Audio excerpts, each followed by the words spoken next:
I just feel like I've been around the block, ripping up fantasy stock, working around the clock. Look at the view from the top. Researching rookies a lot? No, I just be listening to pods. Yeah, one in particular, I'm just a messenger. Let me just pass on the rock. Browning, brunning, pruning, pronouncing ain't what he's doing. What he's doing is not losing, but infusing you with new things. And there's Dennis the Bennett, yeah. The man is a menace, yeah. Building a dynasty, some of the finest things. Promise you won't regret it. Sly as a fox, cultured in pop. Give him his props. Here is a thought, here is a box, and you cannot compare them at all. So don't even try. Careful with the news, but when you use a take, I take up Tony Fire. I mean Dyer, because anyone else is a huge mistake. Whoa, fantasy round table, fantasy round table, yeah. Fantasy round table. Come take a look at the crown, baby. Hey, fantasy round table, fantasy round table, woo. Fantasy round table. Come take a look at the crown, baby. Go. Hello and welcome to another episode of the Fantasy Football Roundtable Podcast. It is Tuesday. We are looking back at everything that occurred in Week 9 of the NFL season. And Dennis, that means, as always, we kick off with the report from the Roundtable Redraft League. And it finally happened. Chubb's broken wheel. One of the wheels fell off. I like to blame it on bye week situation where my best running back options and some of my better passing game options were on a bye. But as I mentioned to you, Justin Herbert projected for like 19 points, gave me a cool 1.14 points in a game that you would think his team might have gotten blown out, but ended up winning 27-6. But congratulations go out to Jackie, who picked up a win. I believe she's 5-4 now, right? I think so. Yeah, she was very excited about the win. Let's see.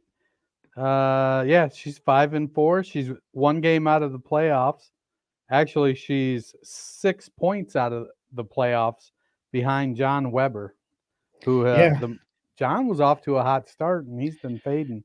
Actually, well, you're up to 5-4 too. It looks like Hamler's is 8-1. I dropped to 7-2, but then we have looks like 5 teams at 5-4. Yep. And 3 more at 4-5. This is gonna be a heck of a race to the playoffs. It was a great week in the Bennett household because Cole's team picked up his second win as well. I think Beth actually won too. She's one of the 4-5 teams. Though she was at my house this weekend. She just doesn't live there. Hey, well, I mean, it's always fun to me if you have all the teams kind of competitive and at least with a shot, especially in redraft. In Dynasty, you can start playing for draft picks. You can look ahead at restructuring, make some trades. But in redraft, it's kind of this is what's happening. So you want to be alive for at least as long as possible. And you know what? If I'm Snake Eyes at this point in time, now being 0-9, I want to keep that record perfect. There's some symmetry there too. Well, he's got people on the block. He traded away Barkley this weekend for Kyron Williams, who's getting ready to come off IR, and Baker Mayfield. I think he needed a quarterback. I mean, Jaron Hall. He's like Baker's been playing pretty well. It was funny because at first he was like, "Oh, I don't need a quarterback. I picked up that guy from Minnesota. I'll be fine." And I'm like, "Man," I said, "I don't know, man." Like I try to look optimistically at Jaron Hall, and he threw I think 51 touchdowns his last 2 college seasons. His last 2 years he was pretty good, but there's a reason he went so late, and I'm like, well, he wasn't bad. He was like 4 or 5 for 70-something yards. He just got knocked out with a concussion, and the guy that came in for him had 3 touchdowns and led a heroic comeback victory. So, sometimes your window is very short. Well, let's dive into to the games. The first was an early morning wake-up call, a tale of 2 halves in Germany, where Kansas City came out and put up 21 points. Yeah, they put up 21 points in the first half, 0 in the second half. The Dolphins had 0 in the first half, 14 in the second half. The Chiefs get the 21-14 victory. Dennis, Dolphins are 6-3. They put up some gaudy offensive numbers, but their 3 losses to Buffalo, Kansas City, and Philadelphia Are they really a good team and a contending team? I'm going to say they're a good-ish team because they've got to learn to beat good teams, and they're just not quite there yet. They've been beating bad teams at home and losing to good teams on the road. It's been a weird season because when they're good, they're really, really, really good. I think they're going to make the playoffs. I feel pretty good about that, but it's a learning year where they've got a lot of firepower. Now they're going to have to look inside, and what I mean by inside now is they've got all the bells and whistles. They need to spend this off season really revamping the interior, the offensive line, and beefing that up because, well, they're able to take on those teams that aren't great. They've got to learn how to keep, Kansas City in the past, we've seen them all. Their philosophy was we'll just outscore people, and they're not doing it anymore. They're playing great defense. So I think Miami's a good team. They're not a great team like we may have thought after 4 or 5 weeks. I mean, we probably started thinking they were a great team after they hung 70 on a certain set of Orange Warriors. The Chiefs, meanwhile, this is the second game in a row where defense has kind of managed to control and bottle up Travis Kelce, and it really has stymied the Kansas City offense. Do they have enough offense? They wouldn't probably have won this game if they hadn't gotten that big defensive touchdown. I don't know. Mahomes is still going to do Patrick Mahomes things. And when their back was against the wall, I think he's still going to be able to pull it out. But the reality is their defense made a good play, returned a fumble. Was it a fumble or an interception? I forget. For a touchdown. Fumble off Tyreek Hill. Yeah, and they held the Dolphins to just 14 points. So Mahomes doesn't have to carry the team now, and you see, them starting to grind it out with Isaiah Pacheco. Pacheco is so frustrating for fantasy because you watch the game and he's just, tearing off nice big plays and it looks great and it feels good. And you get to the end of the game and he has 6.6 points. He didn't get in the end zone. He didn't catch any passes. I think Rashee Rice has taken control of the wide receiver group, but then he had a couple drops. It was his lowest routes run rate since week 6, according to JJ Zacharyson. He was out-targeted by Sky Moore, Justin Watson, MVS, Mecole Hardman, but he did convert one of his 2 catches to touchdowns. Yeah, it's just going to be interesting to watch Kansas City down the stretch. On to the early morning window. One of the better games of the day was the 4-4 Vikings at the 4-4 Falcons. Vikings get the late touchdown to win 31-28. Dennis, we mentioned Jaren Hall, 5 of 6, 78 yards before leaving for a concussion. Josh Dobbs comes in, throws for 2 touchdowns, including the game winner. Was their leading rusher with 66 yards on the ground, had a rushing touchdown. This team's 5-4. Justin Jefferson close to returning. They did lose Cam Akers, who tore his Achilles for the second time. At least it was his other Achilles. I mean, you got to feel like he's pretty close to done in terms of fantasy value. But with Josh Dobbs, they traded for him. He looked pretty good. He did all this with really no practice, and the wide receivers having to tell them what routes they were going to be running. Can Minnesota actually make a playoff run here? They're 5-4 now.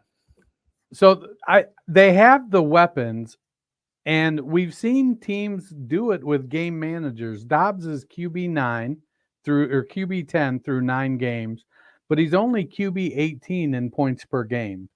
Now, ahead of him are some guys who've only played like 4 games or 5 games because of injuries, but they're Anthony Richardson still scored more points per game than Josh Dobbs. He's definitely in a better situation in Minnesota than he was in Arizona. I do feel like feels like a fact. And if you look at what he did in Arizona, Zach Ertz and Trey McBride had 78 combined targets. They'll get Justin Jefferson now out. Alexander Madison's gonna, he's gonna be the Rachaad White of the NFC North, unless Ty Chandler all of a sudden comes on. So the opportunity is there, and the Minnesota D better, so he doesn't have to go out and score 31 points most weeks. I think they can make a run.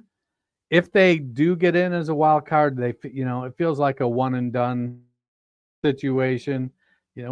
I'm pulling for him. But one of the things, if I remember, when Dobbs came into the league, I think he was initially drafted by Pittsburgh. Part of the thing with Dobbs, he's so smart that sometimes he's an overthinker, and he would hold the ball trying to take in more and more information before deciding. I think what helped him when the first week he went to Arizona and played Dallas, coming to Minnesota and playing Atlanta, he didn't have time to take in a whole bunch of other information. He just had to go out there and do it. And so if he can just play and put some of the thinking aside, it may benefit him. For Atlanta, their offense moved the ball pretty well. They were in good position. Taylor Heineke is going to start again in week 10 against Arizona. Do you think this might be a permanent move to Heineke? It feels like it. It seems that Fardiardi has had enough of Desmond Ridder.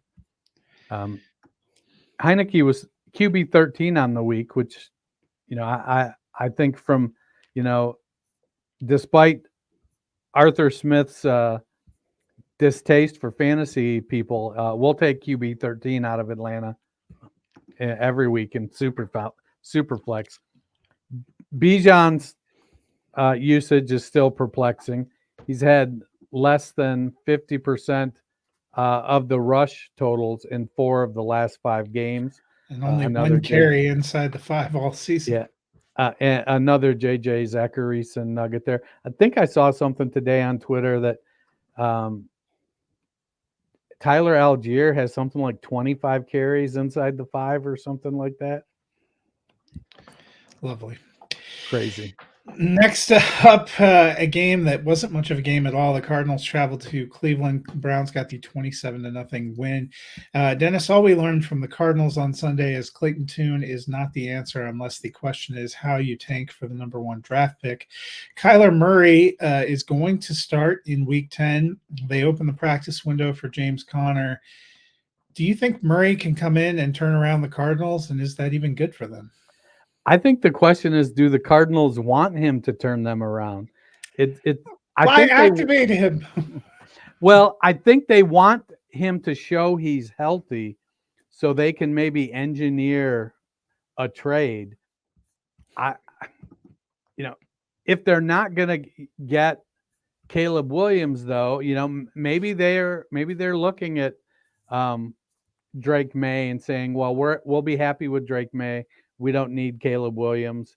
I don't know if we who's it? Drew Petzing is the OC in Arizona.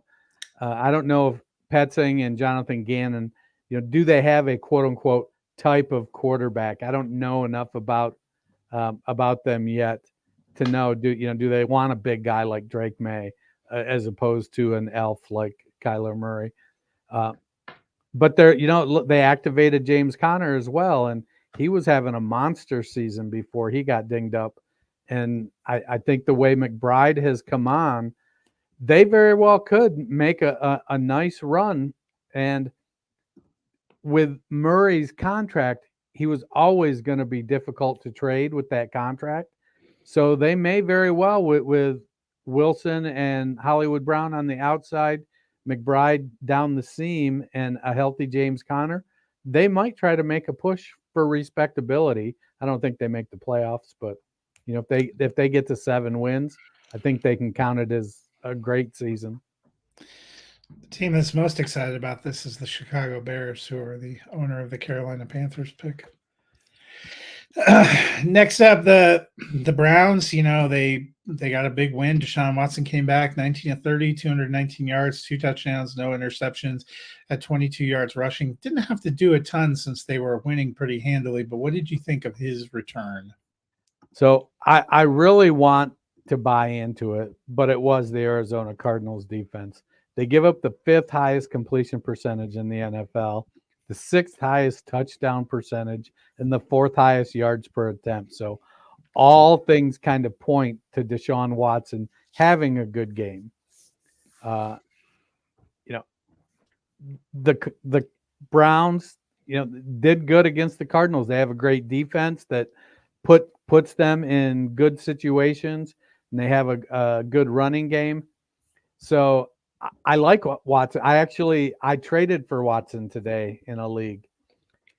I have where I just lost Kirk Cousins. I had earlier, right before the season started, I was like, I'm going to roll with Cousins as my QB1. It's a 2 QB league, not a super flex. I'm going to roll with Cousins as my QB1, and I felt like Tannehill was set up to have a bounce back, and so Tannehill was my QB2. He didn't bounce back. And so then I lost Puka Nacua and Kirk Cousins for Deshaun Watson and Antonio Gibson. And this is a no flex league. 2 quarterback, 3 running backs, 4 wide receivers, and 2 tight ends. I was 8-1. And I'm like, at 8-1, I don't have a first round pick my next 2 years. I don't have a second round pick next year. I'm like, I can't just at 8-1, I can't just give up on the season. So I'm betting that Deshaun Watson can at least give me top 15 quarterback. Next up, the Los Angeles Rams traveled to Green Bay, and the Packers got the 20-3 victory. Dennis Rams heading into the bye, kind of limping into the bye now, 3-6. They signed your boy Carson Wentz, which could be a bad sign about how they feel about Stafford's progress. But Cooper Kupp, he had a huge week when he first got activated, but kind of middling weeks since then. How are you feeling about him for fantasy? No, he's not paying off on that early first round draft capital and redraft. That's for sure. I think he needs to be healthy, and Rippon wasn't the answer. And I saw somebody post today. They're like, oh, they signed Carson Wentz and they cut Myles Gaskin, Brett Rippon, and somebody else. And he was like, what, did they use pieces of them to put Carson Wentz back together? But McVay seemed optimistic about Stafford returning in week 11, and also said that he expects Kyren Williams back in week 12. If all that's true, I feel like Carson Wentz is better than who their backups were. I don't know that he's necessarily a top half of the league starter or top 2/3 of the league starter, but I do feel like he's better than a majority of the backups and even a few of the starters. So we'll see how it goes, how he, slides in there in the first couple weeks. But we've also heard so much about how sophisticated and hard to learn Sean McVay's offense was. But then we also saw Baker Mayfield go in there on 4 days and get a win in it. So, I don't know that we necessarily associate Baker with, Josh Dobbs and rocket science. For the Packers offense, still a little bit of a work in progress, but Aaron Jones, maybe a little sign of life. 20 carries, 73 yards, and a touchdown, caught 4 passes for 26 yards. Is that an encouraging sign if you roster Aaron Jones? It is. I actually sat Jones in that no flex league last week. I sat him for Devin Singletary, of all people. That one disappointed me too. I bet Singletary goes off this week, just like Alexander Madison would do. First week he's subbing, you expect, he's going to go great, craps the bed. Second week, goes off big. Anyways, the Rams give up the 11th most rushing yards in the NFL to running backs. So kind of lines up. Jones is a good runner, good receiver. They have the Steelers next week, who give up the 4th most rushing yards to running backs. So it should be another good week for Aaron Jones. I have swapped him back into my starting lineup. Next up, the Commanders visited the Patriots and got the 20-17 victory. Dennis, Jahan Dotson, a team leading 8 targets, caught 4 for 69, a touchdown, back-to-back big weeks for Dotson. Could he be kind of turning a corner for fantasy? So Dotson was getting the snaps and the targets. I mean, he had 5+ targets in 7 of 9 games. It just wasn't converting to catches, but the opportunities were there. He probably, in most cases, he was probably still somebody you were playing in your flex just because the underlying numbers were there. I mean, he played 80% of the snaps in 8 of 9 games. So there was no real reason to take him out. It's like, when we look at some of these underlying metrics, we're always looking for like what is going to give us signals that it's going to turn into fantasy points. And, targets, routes run, snaps, all of these things. Dotson was still getting those things. It just wasn't converting. Now it's starting to convert. For the Patriots, Ramondre Stevenson had a nice game, 87 yards rushing and touchdown, caught 4 for 42. You've been starting him all along. How do you feel about the rest of the Patriots? They're a hot mess. I think Mac is a low-end QB2, and maybe they sign a receiver in the offseason because Lord knows they can't draft one, though Demario Douglas has had 6+ targets in each of his last 3 games, and he's kind of putting up low-end flex numbers, so he could end up being the guy. Hunter Henry he started off the season well, but he hasn't been putting up a lot of fantasy points lately. But again, he's another guy who's out there running routes and getting snaps. I think the Patriots still are trying to figure out their identity under Bill O'Brien again. And I'd like to think that Mac Jones isn't the issue for O'Brien, but maybe he is. Maybe they just don't quite mesh as well as we thought they might. Next up, the Saints hosted the Bears and got a 24-17 victory. Dennis, for Chicago, Deonta Foreman looked good again, 20 carries for 83 yards. Meanwhile, Roschon Johnson, who we thought might have a bigger role, only 2 carries for 6 yards, caught 1 pass. Khalil Herbert is back practicing, soon to be activated. When he comes back, do you think Johnson might be the odd man out? I don't think so, because Johnson is really, even though it didn't show up as much in this game, they like his ability in the pass game more than they do Foreman or Herbert. And so it wouldn't surprise me, as much as I want Foreman to be the guy, it wouldn't surprise me if Foreman ends up being the odd man out, just because he doesn't quite have the same explosion and pop that Herbert does. And time after time, Herbert shows us that he can break off those long runs.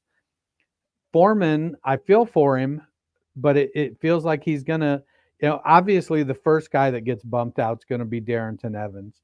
And if Evans plays special teams, then we may end up seeing Foreman as an inactive once Herbert starts taking the bulk of the carries again.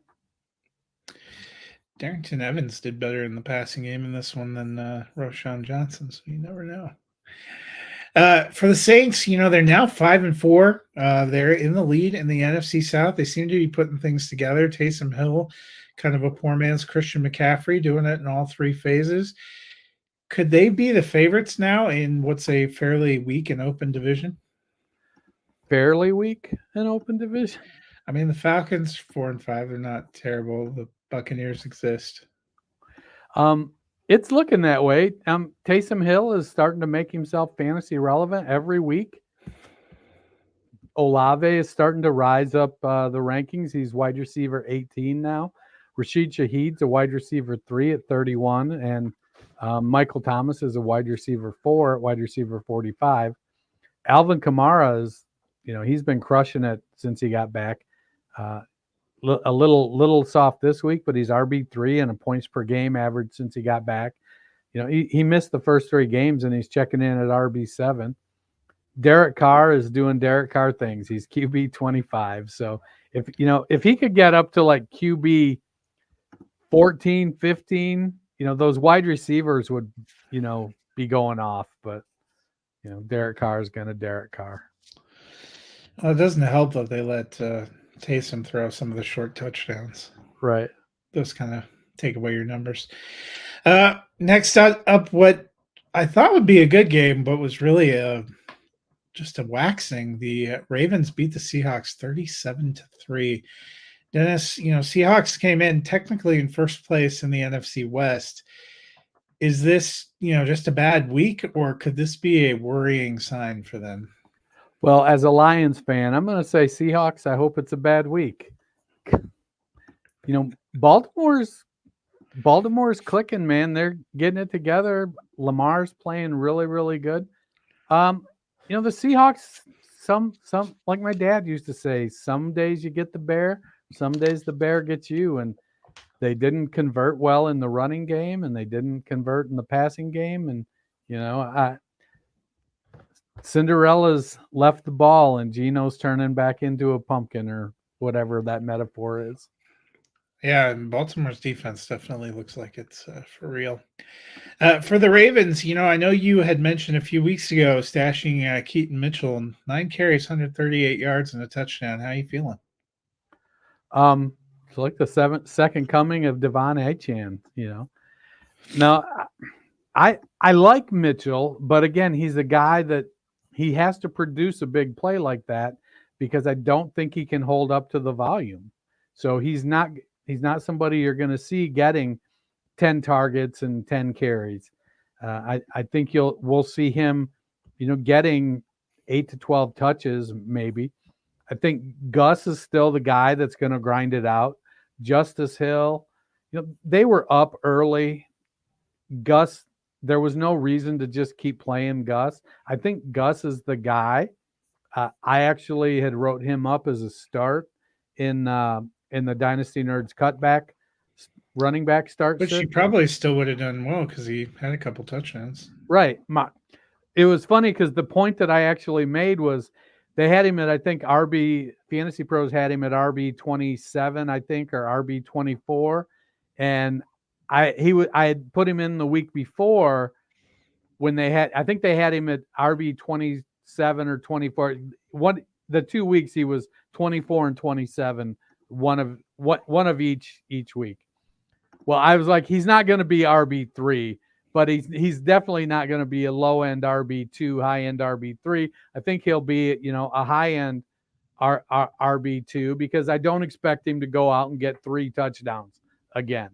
That's just not. I think he's going to get 70 or 80 yards rushing, because I think that he'll be able to get that on the ground and maybe a touchdown and a couple receptions. I think he can put up 12 to 14 points, which should put him in that high-end RB2 range. And then he goes out and only had 5 carries, only played, 13 snaps, but put 2 of them in the end zone, and then they were up, and it's like they just rested him. They didn't grind it out with him. They played Justice Hill 48 snaps and let Hill grind it out. And then Keaton played 14 snaps and, busted off the big run and looked electric. I think he earned some playing time. I think it's going to be some game script dependency with the Ravens backs, which we've always expected. And more so, I think we'll see Gus getting the short yardage work, a la Jamal Williams last year and David Montgomery this year in Detroit. I think we'll see him getting that stuff. Lamar will take some because of his excellent running ability. But overall, I think Mitchell is a guy that is going to have flex appeal just because he has a big playability and he's not going to get a lot of touches. Next up, one of the most fun games of the weekend, Tampa Bay at Houston. The Texans get the 39-37 victory Also saw Dare Ogunbowale kick a field goal, which was kind of fun after the Texans lost their kicker. For the Tampa Bay Buccaneers, a much better offensive performance. They're still trying to hang in there, but Rachaad White, 20 carries, 73 yards, 2 rushing touchdowns, 4 for 46 in the passing game. Is that an encouraging sign, or you think just a good matchup? I think it was a combination of both. Yeah. White has been getting about a 78% snap share over the season. He's had lousy efficiency, mostly because the offensive line can't run block very well. They're 24th in yards before contact at 1.14 yards. So, like, he's making it just over 3 feet after he gets the handoff before he gets it. But he's 8th in carries inside the 5 at 75%. He's just got to get a little more efficient in the running game. But if they're going to start passing to him, like Alvin Kamara or old school Lev Bell, and they're going to pass the ball to him and give him 12 or 14, 16 carries and 6 to 10 targets a game, I think White's going to be just fine. CJ Stroud, we talked about, they let him throw 42 times. They let him throw. He completed 30 for 470 yards and 5 touchdowns. Is he pretty much the leader in the clubhouse for Rookie of the Year right now? OH. That's all I got to say. OH, MFer. Man, he's going to have to go in the tank pretty bad to not get it at this point. There's going to be some ups and downs. He's QB8 on the season, but he's got a great connection with Tank Dell and Noah Brown, another Buckeye out of nowhere, 159 yards. Noah Brown has been a glorified tight end most of his career. He's that Alan Lazard receiver, Michael Jenkins out there blocking for everybody else from the perimeter.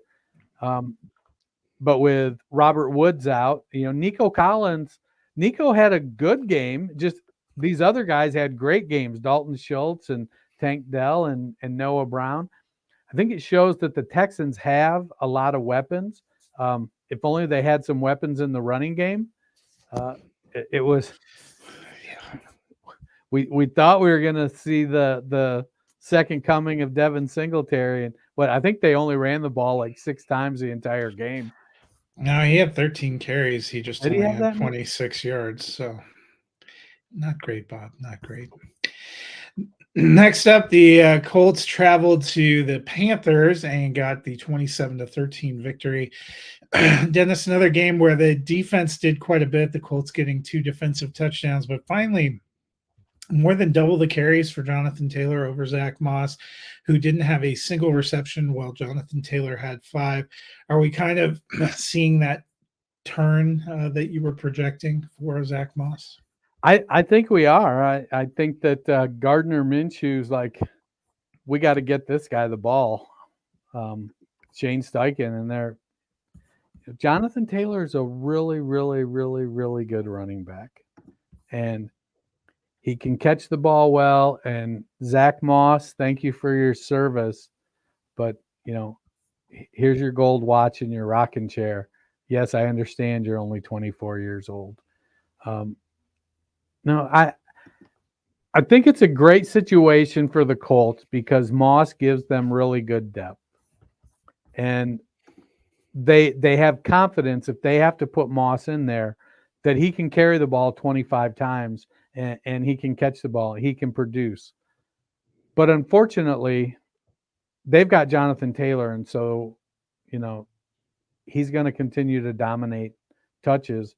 I think if we get into a situation where Indianapolis is up big, then we may see them pull Taylor and let Moss get some run. But I think that Jonathan Taylor gets the high value touches going forward. Meanwhile, for Carolina, we're not seeing a ton of progress for Bryce Young.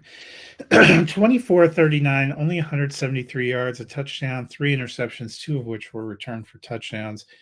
What do you make of Bryce Young?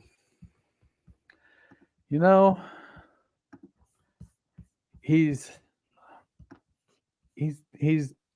trying hard, and it feels like we're headed towards another. Hey, let's watch Andy for a week and just sort of take a step back and get a big picture view of things.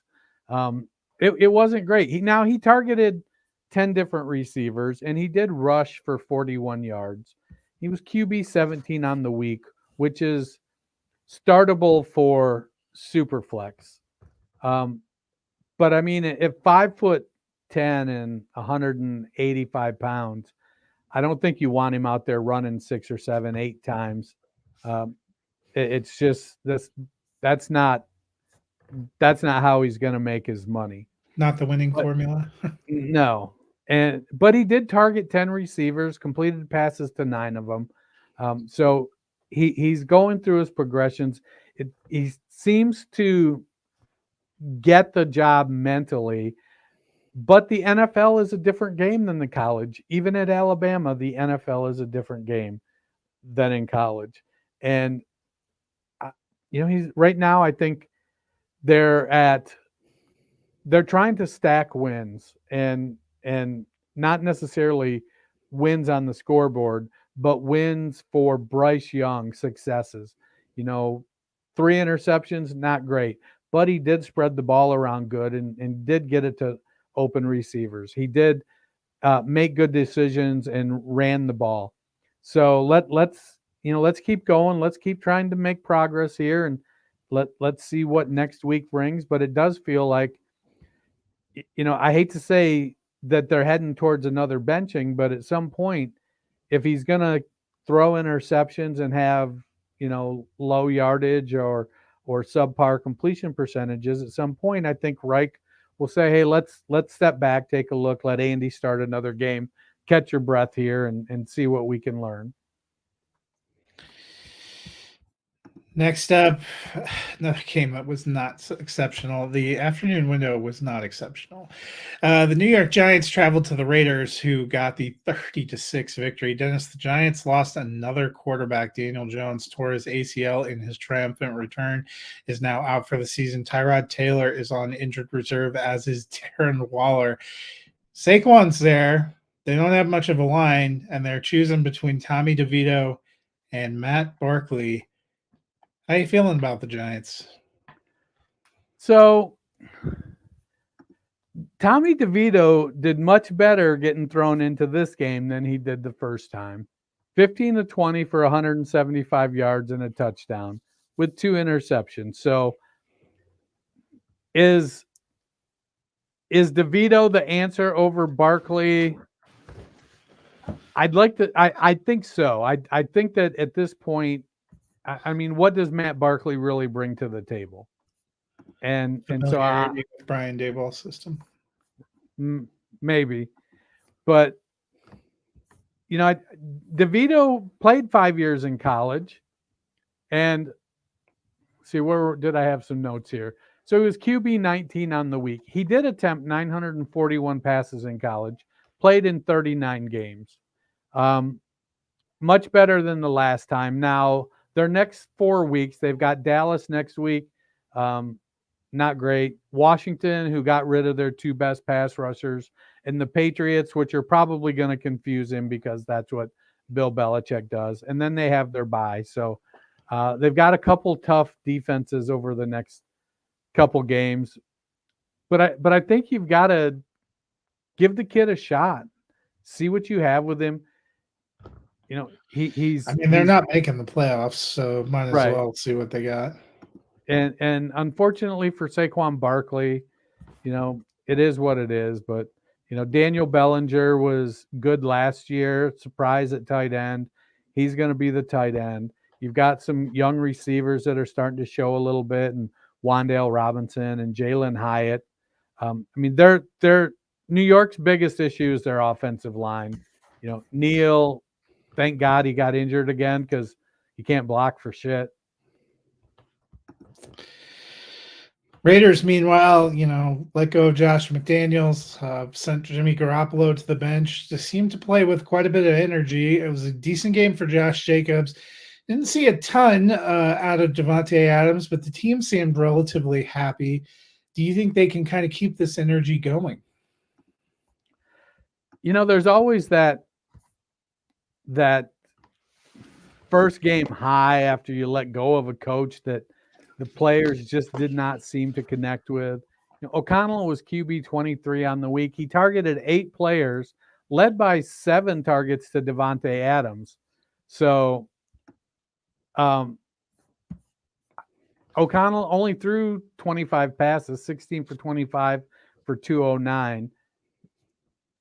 It wasn't, to me, it didn't feel like he wasn't trying to get the ball to Adams. I think he was trying to play smart football, and the game just went the way it did, and they were happy to get a victory. Josh Jacobs, 26 for 98 yards and 2 touchdowns. When the Giants aren't scoring any points to speak of, it's easy to get in that grinded out when you've got a back like Josh Jacobs. I would note that the one of the big differences from the last time Aiden O'Connell started was that in the first game he targeted Josh Jacobs 11 times, and in this game he didn't target Jacobs a single time. The next 4 weeks they have the Jets, Miami, Kansas City, and then a bye. So it's going to be interesting with the Jets next week. That's going to be a tough game. Primetime game too. Yeah. So I think, we may be looking at, a 7-6 game with no offensive touchdowns. Yeah. What did we do to deserve Zach Wilson and Aiden O'Connell on Sunday Night Football? I cannot believe NBC didn't flex it out. And then 2 weeks from then, Miami is going to get the Raiders with backup. So should be a win for Miami the way they're playing, right? Yeah. At home against a bad team. Next up, the only decent game in the afternoon window was the Dallas Cowboys at the Philadelphia Eagles. Pretty fierce battle. Eagles get the 28-23 victory. Dennis, people have been critical of Dak Prescott in big games, but he seemed to step up against Philly. 29-44, 374 yards, 3 touchdowns, no interceptions. Were you impressed at all with what you saw from Dak? I was impressed with everything except the part where they didn't win the game. I mean, I don't know. That feels a little silly because he put up good numbers, but they didn't win. So, I'd much rather have him throw for 200 yards and win the game if I'm a Cowboys fan. CeeDee Lamb had a monster game. You love that. Tony Pollard still meh.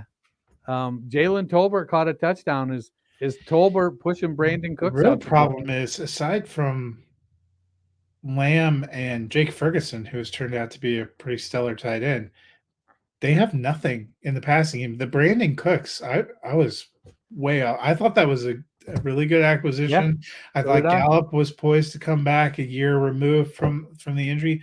Those guys, Brandon Cooks might as well put his face on a milk cart. I'm going to blame it on Mike McCarthy, but that doesn't help either. But meanwhile, the Eagles now 8-1, NFL best. Do you think they're cruising toward another number 1 seed? It looks like it. Their next 4 games, though, they have basically their next 4 games are their toughest challenge. Their last 4 seems like a little bit of a cakewalk, but their next 4, they're at Kansas City, at home versus Buffalo, at home versus San Francisco, and then at Dallas. If they make it through that undefeated, then I don't think there's anybody that's going to take over the number 1 seed. If they go 3-1, I think they hold on to the number 1 seed. Because there's not in the NFC, there's actually not anybody. The Lions would be the next closest team, I think, at 6-2. Because San Francisco's already 5-3, Seattle 5-3, Saints are leading at 5-4. So they're building a little cushion. Yep. Sunday Night Football was the return of the Buffalo Bills to Cincinnati, where we had that kind of very unsettling and memorable Monday night game last year. This one, we got through the game, no major injuries that I remember seeing. Bengals get the 24-18 victory. Dennis, Buffalo now 5-4, a team that kind of entered with still some Super Bowl aspirations. They just don't look cohesive and they don't look good. Are they in trouble? It's funny because the note that I have on here was they just don't look to be in sync. They've got. I mean, Stephon Diggs is wide receiver 3. Yeah, that's clicking. He's putting up some good numbers. Dalton Kincaid, now that Dawson Knox is out and Gabriel Davis is getting 1 target. Dalton Kincaid looked great. I started Gabe Davis and I'm not pleased. But I guess I should Gabe Davis in a couple places too, especially on bye Mageddon. I thought you get and I shouldn't really be saying that because I'm a Gabe Davis fan. I know what to expect from Gabe Davis, and sometimes this is what you expect. Yeah. That's just how it is. This is another team I feel like they need more consistency in weapons. Like Kincaid's coming on, which is helping, but it's Stephon Diggs, and then where are you going to go? I feel like that's the problem with Dallas. CeeDee Lamb is great, and the rest of them are there. Yep, I think Kincaid's going to step up. It feels like he's Josh Allen is starting to get in a groove with him, but they don't have a running game. James Cook is good at what he does, but if they have to grind it out, they've got Latavius Murray and Leonard Fournette. And so you're not going to grind it out with those guys because they're going to get about 2.5 yards a carry. And if you're going to grind it out, you need to keep getting first downs. So, they don't quite have that smash you in the mouth toughness that I think is missing. That they just, they had it with beast mode. They had it with Fred Jackson, guys that you knew you could, if you needed 12 yards, you knew this dude was going to get you 12 yards. And if you needed 1 yard and 3 guys were unblocked, he was still going to get you 1 yard. They don't have that toughness. I like, James Cook is RB20. That's great, but I don't know how you can, you're playing that as your RB2 or, preferably as your flex, but I don't know. Yeah. Meanwhile, the Bengals, they've won 4 straight. They seem to be peaking at the right time. Do you like what you're seeing from them? I love what I'm seeing. Burrow is out there running. It looks like the calf is good. He didn't hesitate at all when he needed to. Joe Mixon is having a spectacularly inefficient year. Decent in the passing game. He's having one of those 16 carries for 45-yard kind of seasons where all 45 yards seem to matter. And so you're like, okay, well, he's going to get a rushing touchdown. He's going to catch 3 passes for 18 yards. And he's going to get, on those 16 carries, he's going to get 5 or 8 first downs somewhere in there, which is important, even though the efficiency metrics are terrible. And then you've got, who the hell, Tanner Hudson? Like, what? Why are they even throwing the ball his way? You've got too many other fantasy relevant players than to throw the ball to Tanner Hudson even once. I have to start Irv Smith this week because Travis Kelce is on a bye, and I got to be honest, I'm expecting a 0. Saw his best game of the year. I'm expecting a 0. So, but he and Drew Sample and Tanner Hudson were just like going ham. I'm sitting there going, right. But between Boyd and Chase and Higgins, they've got the weapons, and that defense, well, maybe not the best, the most stout, they're pretty opportune. So I love their coordinator, Lou Anarumo, and what he puts together. Do you remember together. when they hired him? It was like, I think they had like 5 guys turn the job down, and then they hired Anarumo, and people were like, oh, who's this joker? I was way off on their coach, Zach Taylor, too, because I was kind of nonplussed. We had seen so many like Sean McVay disciples get hired at that point in time. And then their first year, especially that first year with Burrow, they looked lost. But, sometimes it just takes you a little while to turn a culture and to turn a team around. And they have been a pretty impressive tandem. So, yeah, Zach Taylor. Hey, he had lunch once with Sean McVay. But Let's that's hire like him. where they were at for a while, so it was hard to take some of the hires seriously. And Cincinnati had such a weird cultural problem. I think Right. Marvin Lewis was a nice guy, and he had them competitive to a certain level. But I think they're actually contenders now, Right. which is what scared me about the beginning of the year. But now they look more like what I thought they were going to be. It's so what's really amazing is if you think about coaching trees, like Belichick may be the best coach ever, at least in our lifetime. I'm as old as I am. I'm not old enough to remember Lombardi. But man, his assistants have stunk. And then Sean McVay, who's been a coach, for 8 years now, 7 years, 6 years, seems like 3 or 4 of his guys are very successful. Well, who other than O'Connell up in Minnesota seems like he's on the right track. It's early. Another guy who seems to put out a couple of good guys that it'll be interesting to see, the Nick Sirianni tree with Steichen and who's that other cat, Gannon. Yeah. I mean, I'll go back to, if you were looking at prolific coaching trees, it's probably Bill Parcells and Mike Shanahan, because McVay, Mike McDaniel, Gary Kubiak, Kyle Shanahan, they all were at one time coaches under Mike Shanahan. Parcells he mentored both Sean Payton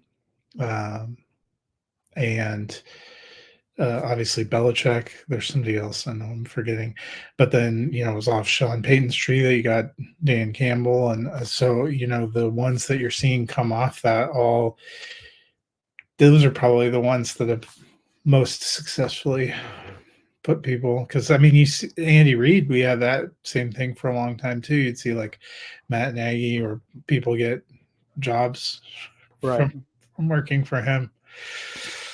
Not spectacular, Bob. Speaking of not spectacular, Monday Night Football, I had some high hopes, but 27-6 Chargers over the Jets, and I'm going to tell you, it wasn't even that close. For the Chargers, you're playing Herbert, Eckler, Keenan Allen. Is that pretty much it? Their offense has been so hard to read. I felt like Gerald Everett was a guy that, was a solid bye week fill-in guy, and like he caught like one pass, looked great. 2 for 18 didn't do it for you. And they never. It's like he looked great on his couple receptions, and then they never went back to him. I keep waiting for Donald Parham to take off and be consistent. But part of their issue is losing Mike Williams and then now losing Josh Palmer. Nobody else. Quentin Johnston is figuring out how to be an NFL receiver. And whether it's because they don't know how to use him or he's just not that good, he has a skill set that we saw in college, which is kind of opposite of Mike Williams.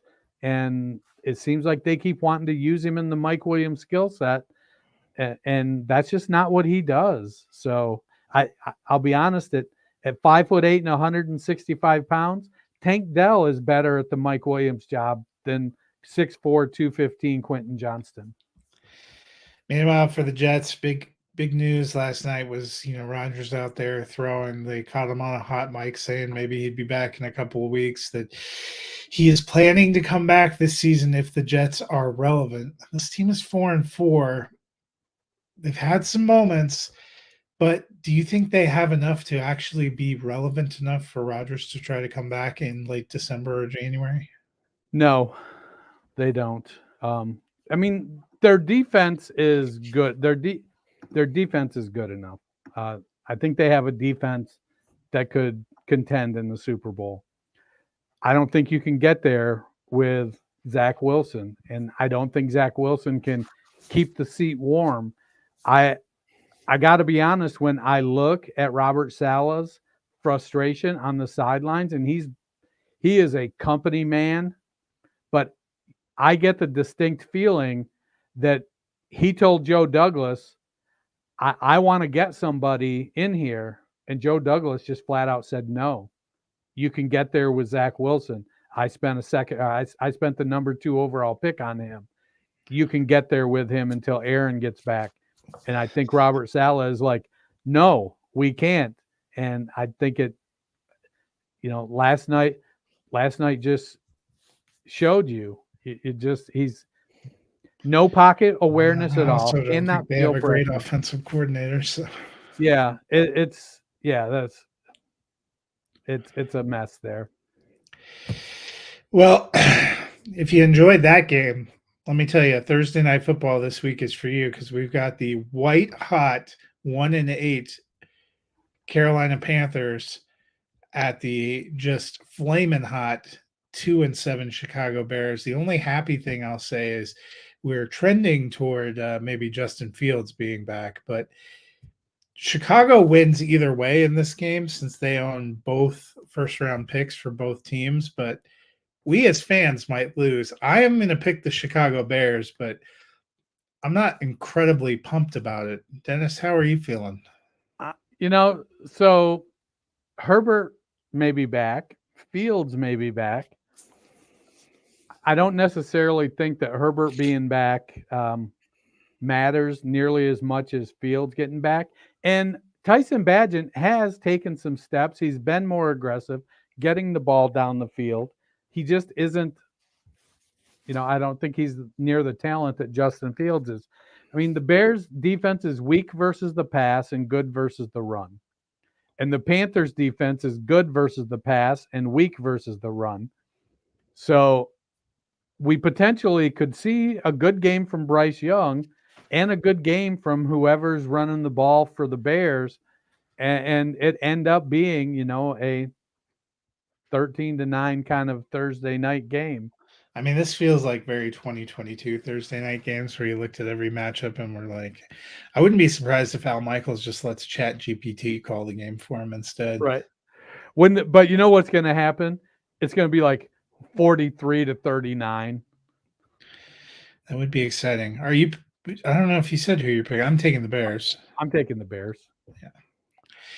Well, that'll do it for us today. We will be back with you on Thursday previewing all of the Week 10 action. But Dennis, until then, what can the people do? You can do me a gargantuan favor and go to your favorite podcast platform, search out the Fantasy Football Roundtable, and hit that subscribe button. Download, listen, don't listen, just download. Let us get that count. Give us a rating, a 5-star review. No matter how the Thursday night game is, you at least have our dulcet tones to look forward to leading you into it. So until Thursday, you guys have a great week.